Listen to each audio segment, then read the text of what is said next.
What's up, y'all? It's your boy Jay Haleem. I want to touch on something today. Keep hearing people talk about this crab in the bucket mentality, crab in the bucket mentality, and I strongly disagree with. I don't disagree with the actions that crabs do when they're in a bucket. However, when you talk about individuals or species, period, I believe that in this particular situation, we're allowing the person or whoever decided to put this species in a place that's outside of their natural habitat.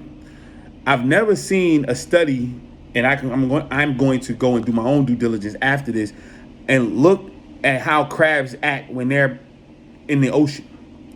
Because if you want to say how crabs act when they're in a barrel, let's look at how we acted when we were in the projects with 20 floors, 20 people, 20 apartments on 20 floors, somebody over top of you, somebody behind, on the bottom of you, on both sides of you, and all the violence, all the crazy acting, all the just trying to prevent people from getting out of the project, leaving them, killing each other.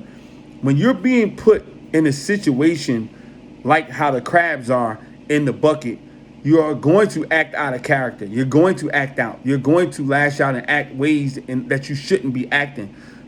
Nobody wants to speak about that. Everybody lets the person or oppressor off the hook, the person or the whatever entity that decided to put these creatures in this uncomfortable bucket where they weren't supposed to be.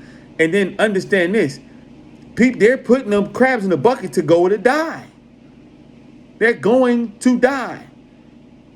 I don't know people who sit calmly and act like everything's okay when they're on their way to execution. We have to stop buying into these stereotypes, because what starts to happen is we cannot blame the oppressors for what they do wrong, because what happens is over the years we self-perpetuated. They set you up and put you in positions where you don't have to they don't have to do anything else. You keep the narrative going yourself. And so you're doing this enslaving on your own. You're re-enslaving. You're teaching this to your kids. You're teaching this to your friends and family. You're saying it at the card game. You're doing all this stuff so they don't have to do nothing to keep it going. They don't have to prove anything. They don't have to disprove anything. You're doing it for them. And so we have to get past this crab in the bucket mentality, and we got to go a little bit deeper and find out why in the hell the crabs were put in the bucket. And if this is where they are, how do they act when they're in their natural habitat? If they don't act that same way, we got to get rid of it.